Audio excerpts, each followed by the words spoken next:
नमस्कार। मैं संध्या सिंह एक बार फिर आपके सामने हाजिर हुई हूँ। अपनी एक नई सीरीज़ की आज मैं शुरुआत कर रही हूँ, एस्ट्रो हिप्नोसिस। जी हाँ, जैसा कि मैंने आपको बताया है, मैं एस्ट्रोलॉजी, हिप्नोथेरेपी और क्रिया योग की प्रैक्टिशनर हूँ और ट्रेनिंग भी देती हूँ। तो एस्ट्रो हिप्नोसिस में मैं क्या करने वाली हूँ कि जो हमारा एस्ट्रोलॉजी है यानी ज्योतिष, उसके साथ मैं हिप्नोथेरेपी को इस्तेमाल करूँगी उपाय करने में। तो क्योंकि जो हमारे एस्ट्रोलॉजी है यानी हमारी जन्म पत्री है, हमारे पत्री में जो ग्रह हैं, हाउसेस हैं, राशियां हैं, वो सब क्या करती हैं, हमारी साइकोलॉजी को कहीं ना कहीं वैसा वैसा सोच देती हैं, है ना। तो अब अगर हम उस चीज़ का उपाय सच में करना चाहते हैं तो हमें कई बार तो हम थोड़े से भाग्यशाली होते हैं कि हम ऑटोमेटिकली उस तरफ हो जाते हैं, जैसे कि कई ग्रह, बृहस्पति जैसे ग्रह अच्छे हो गए तो आपकी जो सोच है थोड़ी सी आध्यात्मिक हो जाती है। आध्यात्मिक होते हैं तो हमारे लिए कोई भी जो हमारा जो सामने से कोई भी स्ट्रगल आती है, संघर्ष आता है, उसको हम सही ढंग से कर पाते हैं। और कई बार हमें किसी की मदद की ज़रूरत पड़ती है तो उस केस में हम क्या करते हैं, हिप्नोथेरेपी के द्वारा यानी सम्मोहन के द्वारा अपनी उस सोच के प्रति, अपना जो उस पर्टिकुलर चीज़ के प्रति, उस पर्टिकुलर इश्यू के प्रति हम अपनी सोच करने का ढंग, डील करने का ढंग, उसके प्रति अपने विचारों को बदलते हैं और हम उसको, प्रॉब्लम को सही कर लेते हैं। जी हाँ, ये उपाय हैं मेरे और उम्मीद करती हूँ अभी तक तो ये सारे उपाय मेरे सही गए हैं और काम करे हैं। उम्मीद करती हूँ आप लोग को भी इससे फ़ायदा होगा। तो आज की जो मेरा वीडियो है वो इस चीज़ के लिए कि हमारी जन्म पत्री के बारे में मैं इंट्रोडक्शन दूंगी, परिचय कराऊंगी आपको। मेरा जो तरीका है थोड़ा सा अलग लग सकता है। क्यों अलग लग सकता है? क्योंकि बाकी सब लोग जो बताते हैं मेरा थोड़ा सा तरीका अलग है, तो लेकिन अपना मेरे अनुभव के आधार पर है। तो मैं ऐसा मानती हूँ, मेरा ये मानना है कि उस काम करेगा। क्योंकि अभी तक काम किया है और आप भी थोड़ी देर में आप उससे वो हो जाएंगे, कन्विंस हो जाएंगे। हाँ, तो अब हमारी जन्म पत्री है। हमने जन्म पत्री में ये देखा है कि हमें मालूम होता है एक लग्न होती है, एक चंद्र लग्न होती है, फिर उसमें 12 राशियाँ होती हैं। जैसे हमारी जो जन्म लग्न है वो 1 नंबर यानी मेष है, तो 2 नंबर हमारा सेकंड हाउस होगा, 3 नंबर हमारा थर्ड हाउस होगा। इस तरह से 12 हाउसेज होते हैं। और जैसे मेष हो गया, फिर वृष हो गया, फिर मिथुन हो गया, फिर कर्क हो गया। ये मैं काल पुरुष की कुंडली के हिसाब से बात कर रही हूँ। कर्क हो गया, फिर सिंह हो गया, फिर कन्या है, फिर तुला है, फिर वृश्चिक है, फिर धनु है, फिर मकर है, फिर कुंभ है, फिर मीन राशि है। तो ये हमारी काल पुरुष की कुंडली हो गई। ये हमारे हाउसेस भी ऐसे ही होते हैं, पहला तो पहला, दूसरा तो दूसरा। अब हम बात करते हैं कि जैसे जो भी हमारा हाउस होता है, हम मान लीजिए हमसे कहा जाता है, और फिर चंद्र लग्न भी एक चीज़ है। तो हमारी जो लग्न होती है वो तो हमारा पूरा व्यक्तित्व है। चंद्र लग्न जो है, जहाँ हमारा मून बैठता है, वो हमारी सोच को बताता है। तो इसी तरीके से बाकी सारी ग्रहों के बारे में बताऊंगी। तो अब मैं बात करती हूँ कि जैसे आपका मान लीजिए मेष लग्न है। अब मेष लग्न में क्या होगा? मेष लग्न में आपको उसकी क्वालिटीज़ मालूम है, मैं बताऊंगी एक एक करके, सबकी बताऊंगी। थोड़ी सी मैंने एक में बताई है कि जैसे उसमें ऊर्जा है और उसमें शुरुआत है, वो चंचल है, चर राशि है, ये सारी चीज़ें। तो उसकी वो पर्सनालिटी है, बेसिक पर्सनालिटी उसकी वही है। ठीक है। अब वही इंसान जब अपने सेकंड हाउस से रिलेटेड मैटर्स यानी फैमिली है, कुटुंब है और धन है, हाँ, या वाणी है, उसके बारे में जब उसका जो पर्सनालिटी निकल कर आएगी वो वृष वाली आएगी यानी टॉरस वाली आएगी। ठीक उसी तरीके से जब वो थर्ड हाउस से रिलेटेड मैटर्स होंगे, छोटे भाई बहन है और या उसका अपना वो है कम्युनिकेशन स्किल्स हैं, वो जब आएंगी तो उसका जो वही इंसान अलग अलग जगह पर अलग अलग तरीके से मैटर्स के डील करता है, उनके बारे में विचार रखता है। उसी तरीके से फोर्थ हाउस है जो चौथी राशि है, यानी हमारी बनती है कर्क राशि। तो फोर्थ हाउसेज यानी घर का रिलेटेड, अपना जो है माँ से रिलेटेड और अपने जो कम्युनिटी है या शिक्षा है बेसिक, उससे रिलेटेड जब इश्यू आएंगे तो वही इंसान एक अलग तरीके से बिहेव करेगा। ऐसा नहीं होता कि एक इंसान सब जगह एक जैसा है, चाहे वो माँ है चाहे वो बच्चा है, नहीं। जब वो माँ है एक बेसिक पर्सनालिटी के साथ होगा, ये मैं मानती हूँ, लेकिन जब वो अलग अलग जगहों पर जाएगा तो अलग अलग तरीके से बिहेव करेगा, अलग अलग तरीके से सोच रखेगा। ठीक उसी तरीके से जब वो फिफ्थ हाउस से रिलेटेड मैटर होंगे, जहाँ उसका ज्ञान की बात होगी, बच्चों की बात होगी, कुछ सीखने की बात होगी, कुछ क्रिएटिविटी होगी, तब वो 5 नंबर जैसे बिहेव करेगा, सिंह राशि के जैसे, सूर्य के जैसे। उसी तरीके से जब वो 6 नंबर में जाएगा, 6 नंबर किस चीज़ का है?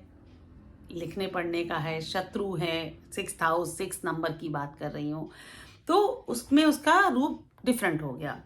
अब वो 7 हाउस में आया, 7 नंबर जो राशि है वो हमारे 7 नंबर हाउस है या 7 नंबर राशि है, वो हमारे पार्टनर के लिए, हमारी ज़िंदगी में हमारा पार्टनर, वैवाहिक पार्टनर हो या हमारे सामने जो हमारा बिजनेस पार्टनर हो, उस चीज़ को डील करने का तरीका बताएगी।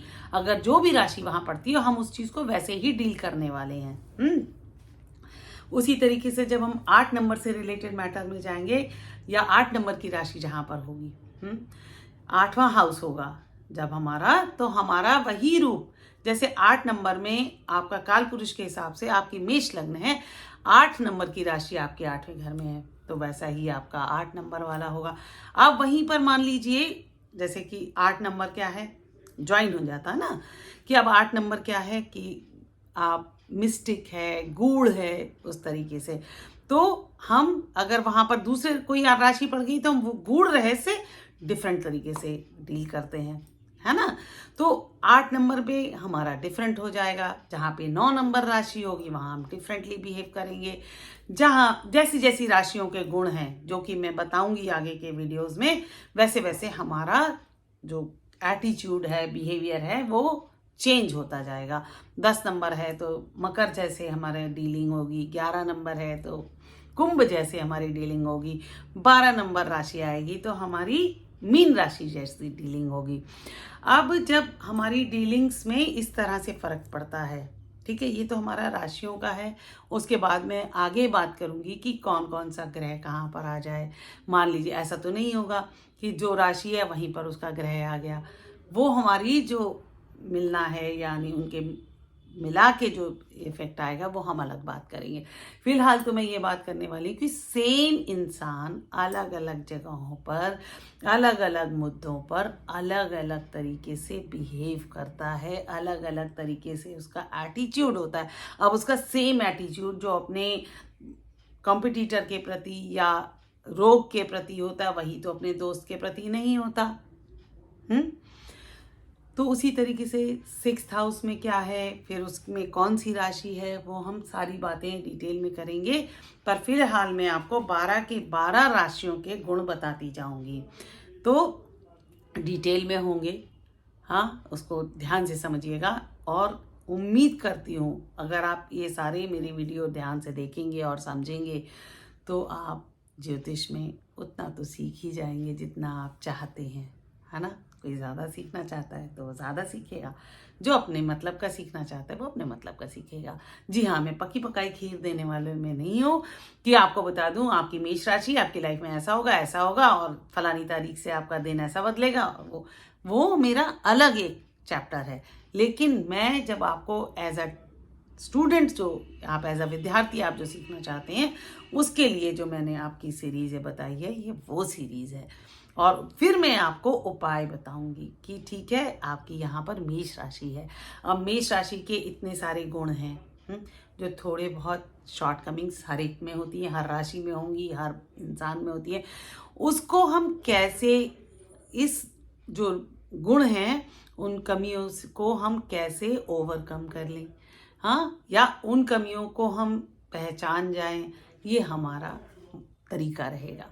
तो और उसी में फिर अगर मान लीजिए कोई चीज़ हमसे नहीं संभल रही है क्योंकि हमारा कोई ग्रह जो है उतना हमारे सपोर्ट नहीं कर रहा है उस चीज़ को सीखने के लिए, उस चीज़ को कोई आदत है उसको छोड़ने के लिए या नई आदत अपनाने के लिए, तो हम उसमें क्या करेंगे, हम उसमें सम्मोहन का इस्तेमाल कर सकते हैं।